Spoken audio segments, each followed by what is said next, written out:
What happens when sensitivity collides with emptiness? It is one of the most unsettling questions we can ask because it forces us to imagine two human archetypes standing face to face. The empath, a being attuned to subtle waves of emotion, thought, and energy, and the soulless, a figure hollowed out of inner light, wearing masks of humanity, yet never igniting the deeper flame.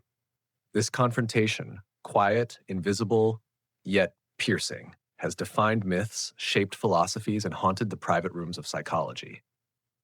And today it becomes the bridge that carries us from one chapter of inquiry into the next. Carl Jung once wrote that sensitivity is not weakness, but the instrument through which the soul perceives. For Jung, the empath could be seen as the modern form of the ancient healer, the wounded one who learns to read the psyche by surviving its storms. Edgar Cayce, the mystic called the sleeping prophet, described souls who enter this world with heightened receptivity, both burden and blessing. He said they serve as tuning forks for collective suffering. And even Albert Einstein, though a physicist rather than a mystic, confessed that intuition and empathy are forms of intelligence not yet fully honored by science. When we weave these voices together, a pattern emerges. Sensitivity is no accident. It is the universe's way of keeping the channels of meaning open. But what happens when those channels of meaning meet only silence, or worse, manipulation? This is the domain we explored in the Soulless series, archetypes of hollowness. People who appear human yet seem untouched by depth, by conscience, by the weight of soul. They remind us that not every smile carries warmth, and not every presence carries light. History, psychology, and spiritual traditions alike have warned us about these empty ones. They win in the short term by exploiting, draining, destabilizing, but when they stand across from an empath, something changes. The collision becomes not just a contest of wills, but a test of essence, and that is the inquiry of this video. Empaths versus soulless beings, who really wins? On the surface, the odds seem unfair. The empath is porous, vulnerable. The soulless is armored, calculating, untouched by guilt. Yet across cultures and across time, a deeper truth whispers. What appears weak often conceals strength, and what appears powerful often hides fragility. The empath suffers, yes, but in that very suffering lies a hidden alchemy. So this episode marks a turning point. If the last series asked, what are the soulless and how do they move among us? This new journey asks, what does it mean to be an empath in such a world? Together, they form a continuum, from shadow to light, from void to flame. And as we step onto this bridge, we are not merely comparing two types of people. We are asking something more intimate. In your own life, when emptiness approaches your sensitivity, who wins inside you? This is the question we will explore. Not with fear, but with clarity.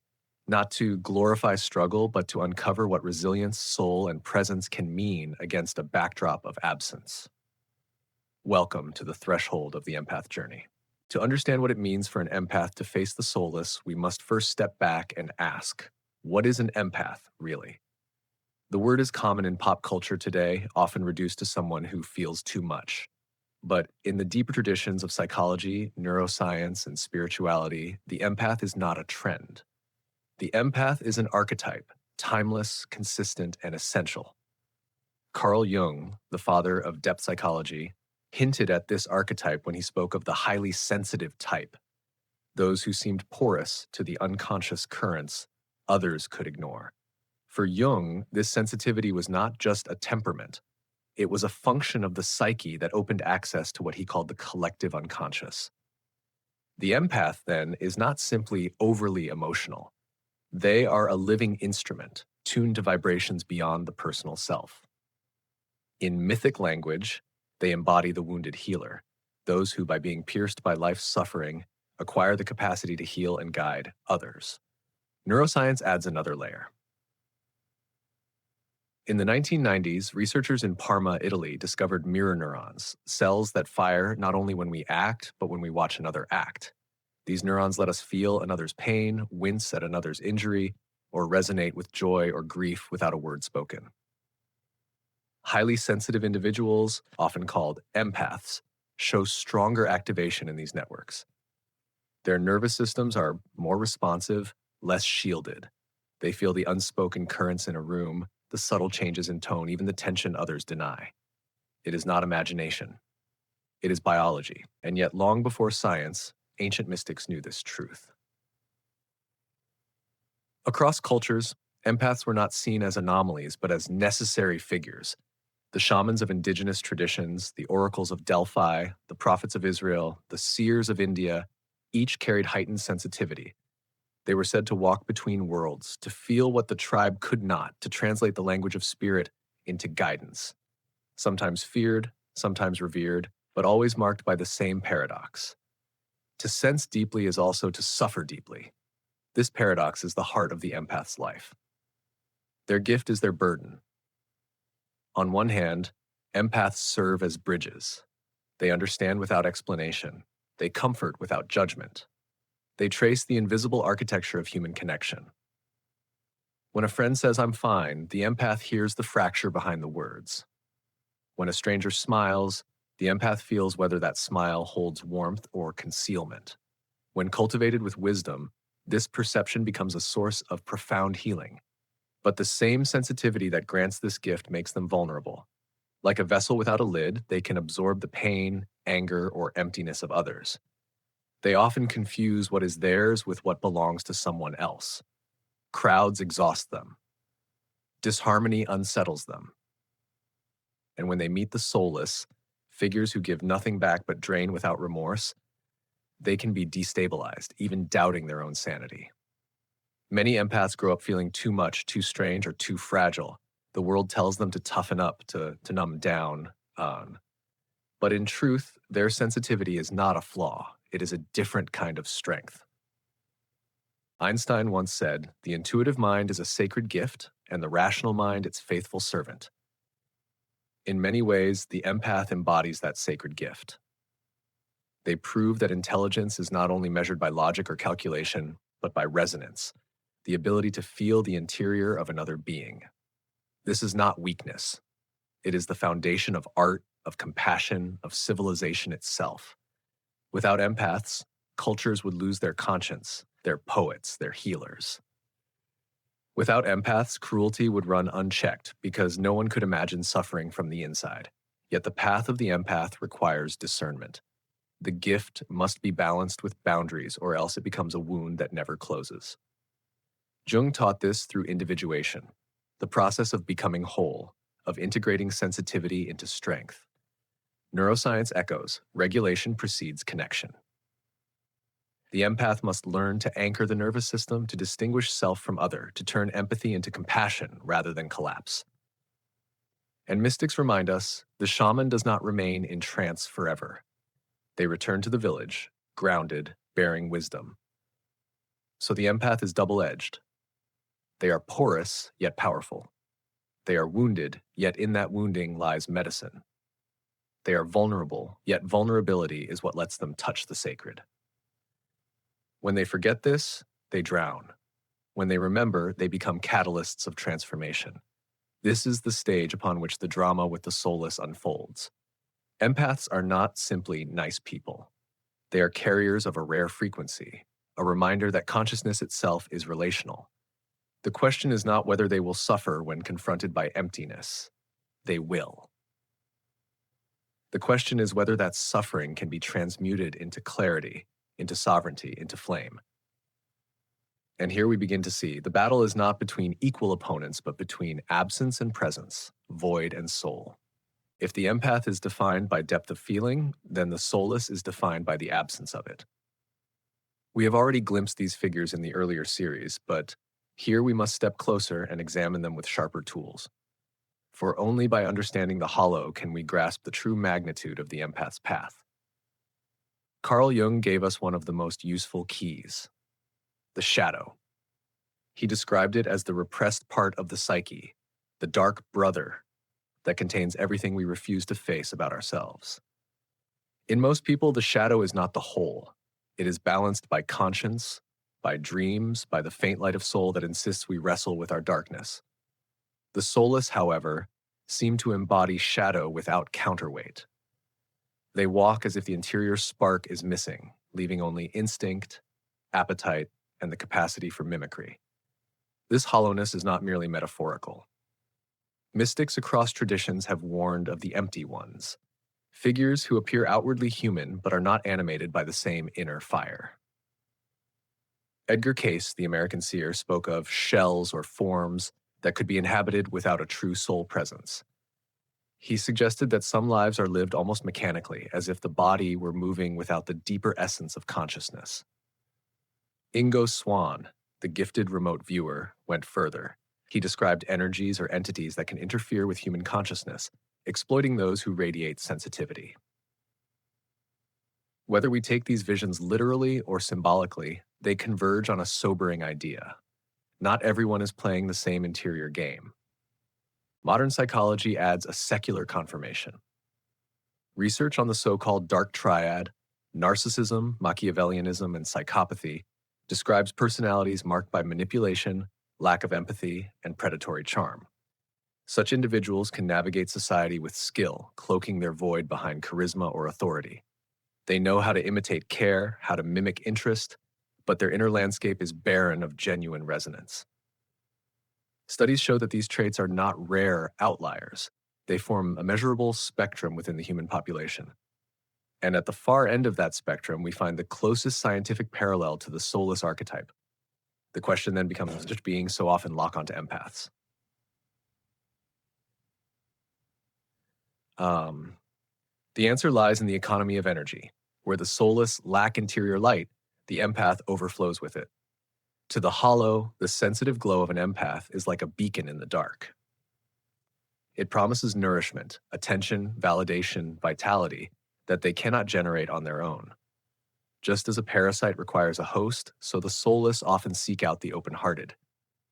They know, whether consciously or not, that the empath is porous, that their compassion can be turned into a resource, that their longing to heal can be manipulated into submission. This dynamic is as old as myth. Consider the vampire legend, which appears in countless cultures, a figure that cannot sustain its own life force, surviving only by draining the living. Psychologists have long noted how the vampire story mirrors toxic relational patterns, those who thrive by consuming the vitality of others. The soulless are modern vampires of psyche and spirit. They may not drink blood, but they feed on attention, energy, and trust. Yet there is another layer, more subtle and more unsettling. Ingo Swann suggested that interference often occurs at the psychic threshold. When a sensitive person begins to awaken, distractions, manipulations, or even hostile energies appear to derail them. From this perspective, the soulless are not only individuals, but also agents of inertia, embodiments of a field that resists awakening. Cayce echoed a similar warning, that the test of soul on earth involves contact with those who seem to have none, and that such encounters are not random, but initiatory. Seen this way, the soulless are not simply villains in the story of empaths. They are catalysts. They force the empath to confront the difference between giving and being drained, between compassion and codependency, between openness and surrender. They reveal, often painfully, where the empath has yet to claim sovereignty. And until that sovereignty is won, the empath will continue to be a target.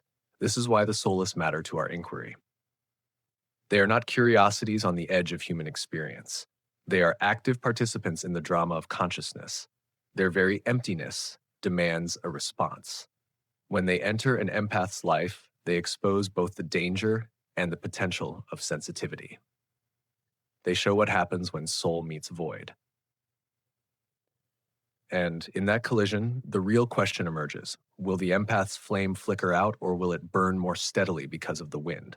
The soulless do not create meaning. They do not sustain connection. What they offer, paradoxically, is the mirror of absence. And through that mirror, the empath is challenged to discover what it means to embody presence, not as sentiment, but as power. When the empath and the soulless finally meet, something larger than two personalities is at stake. It is not just one person being too kind and another being too cruel. It is the collision of two archetypal forces: resonance against void, presence against absence, soul flame against spiritual vacuum. The battlefield is invisible, but its consequences are real. Emotional scars, altered identities, sometimes even lives broken or remade. In energetic terms, the clash looks like this. The empath feels, absorbs, and reflects. The soulless manipulates, drains, and withholds.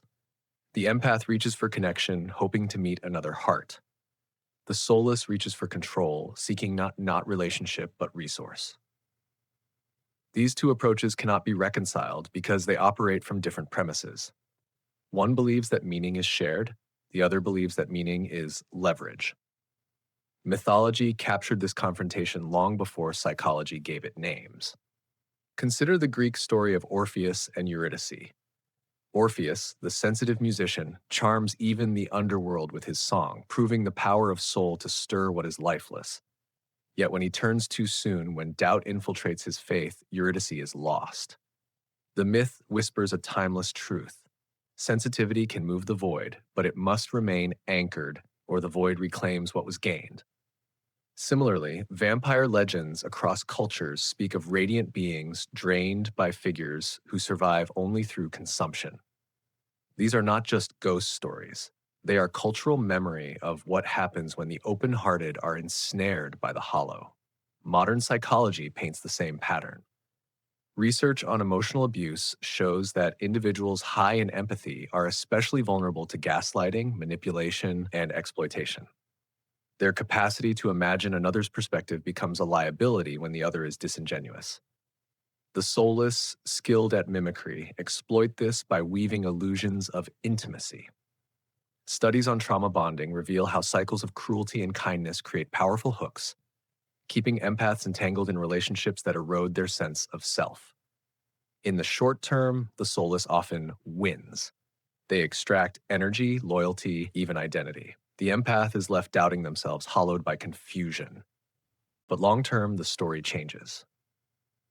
Absence cannot create. Manipulation cannot sustain. Over time, the soulless leaves only wreckage, broken trust, shallow alliances, relationships that disintegrate once the supply of empathy runs out. By contrast, the empath, though scarred, often emerges with deeper self-knowledge. Many who endure such clashes later become therapists, artists, healers, or advocates. The very pain inflicted becomes material for transformation. Here, Jung's insight returns. Only the wounded physician heals. The soulless inflict wounds, but in doing so, they unwittingly train empaths to claim sovereignty and refine their flame. Even philosophy has entered the discussion. Nick Bostrom's simulation hypothesis asks whether our universe itself might be a kind of constructed theater, a grand experiment. If so, then encounters between empaths and soulless could be viewed as scripted stress tests designed to ask whether consciousness can maintain integrity in the face of deception. The empath becomes the variable that reveals whether authenticity, compassion, and presence can endure even when surrounded by what is artificial or hollow. In this frame, the clash is not random cruelty, it is examination. So who wins? In the short term, the soulless often appears victorious. They drain without guilt, they destabilize with precision. They walk away seemingly unscathed, while the empath lies shattered, carrying questions that burn long after the encounter is over. Yet appearances deceive.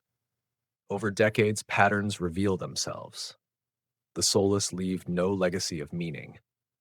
Their victories are pyrrhic, dependent on the vitality of others, evaporating as soon as their host departs. The empath, meanwhile, though wounded, carries forward memory, wisdom, and often a calling. This is not to romanticize the suffering of empaths, nor to excuse the predations of the soulless. The cost is real, and it can be devastating.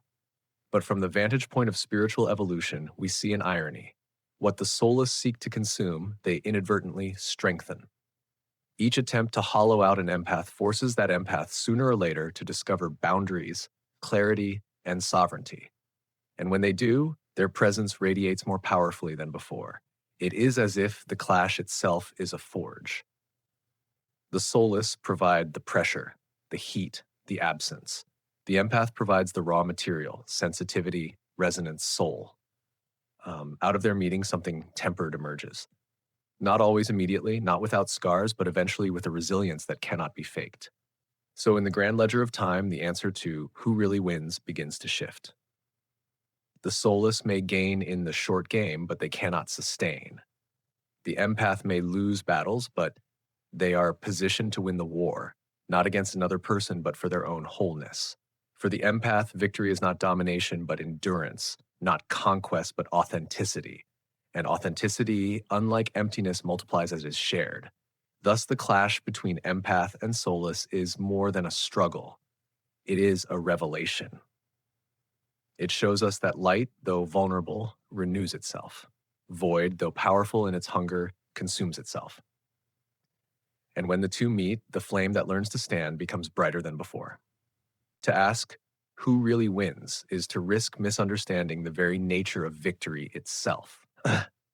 For in the clash between empath and soulless, the scoreboard cannot be measured in possessions gained, people controlled, or energy siphoned. Those are metrics of domination, and domination is the currency of the soulless. But true victory belongs to another register. It belongs to sovereignty, the capacity to remain aligned with one's essence, even when the winds of emptiness try to extinguish the flame.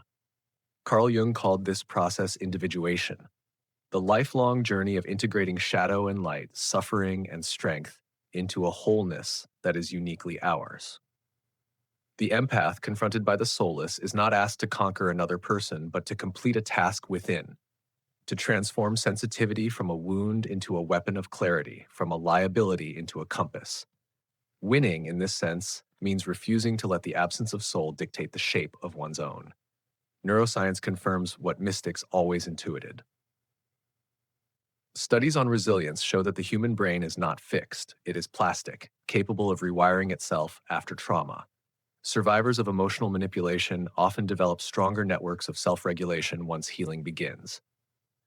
Practices such as mindfulness, breathwork, and deliberate reframing have been shown to calm the overactive amygdala, strengthen the prefrontal cortex, and restore balance to the nervous system.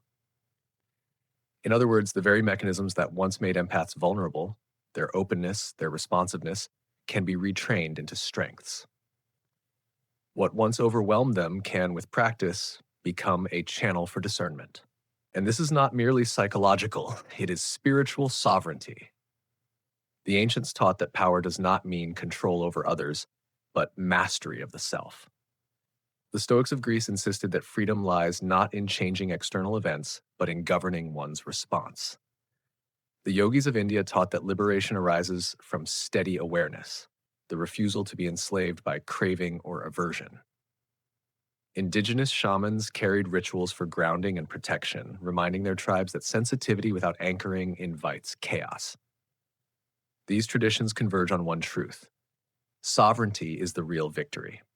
For the empath, sovereignty means learning the sacred art of choice. To feel deeply is not the same as to be consumed by what one feels. To care for others is not the same as to sacrifice oneself endlessly. The empath who discovers boundaries discovers freedom. They learn that saying no is not a betrayal of compassion, but a defense of it. They come to understand that the flame they carry is not meant to be thrown into every darkness, but tended carefully so that it burns long enough to guide others. And here lies the paradoxical gift of suffering.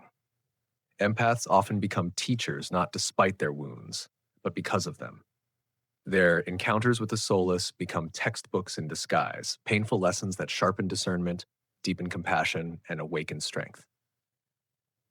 They embody what the Sufi poet Rumi once wrote: "The wound is the place where the light enters you." By surviving emptiness, empaths learn to embody presence. By enduring manipulation, they learn the contours of truth. And by walking through the shadow of hollowness, they become guides for others, still lost in it. Einstein hinted at this dimension when he said, "In the middle of difficulty lies opportunity." He was not speaking only of equations, but of life itself. Difficulty is the forge. For empaths, the opportunity is to recognize that their depth was never weakness. It was training. It was the universe's way of cultivating teachers, healers, and visionaries who could lead others through the labyrinth of emptiness. So the real victory is not in defeating the soulless. It is in refusing to be defined by them. The empath wins not by conquest, but by transformation. Not by silencing the void, but by learning to sing even when surrounded by it. Their sovereignty becomes contagious. Others sense it, draw courage from it, and begin to cultivate their own. In this way, empaths become more than survivors. They become wayfinders. This reframing reshapes the entire story. The soulless may destabilize, but they cannot inspire. They may consume, but they cannot create. They may mimic, but they cannot embody. The empath, in contrast, creates meaning from chaos, builds resilience from pain, and models presence in a world that often forgets what presence feels like. And presence, once embodied, is indestructible. Thus, the answer to who really wins is not a tally of short-term victories, but the recognition of long-term sovereignty. The empath, by enduring the clash, is initiated into a deeper role. The teacher of how to suffer consciously, how to heal deliberately, and how to live authentically. This is the kind of victory that cannot be stolen, cannot be faked, and cannot be undone. So here we are, at the threshold where all the pieces converge. We began with a haunting question. What happens when sensitivity collides with emptiness? We traced the path of the empath, whose gift is to feel deeply, and the path of the soulless, whose absence is their defining trait. We watched them clash on the invisible battlefield of energy, manipulation against resonance, void against flame. And now we must step back and see what it all means. The story was never really about them. It has always been about you, about how the empath within you chooses to carry their flame in a world that often feels mechanical, distracted, and hollow. The soulless exist, whether as literal beings or as archetypes that remind us of what life looks like when it is emptied of meaning. They reflect absence.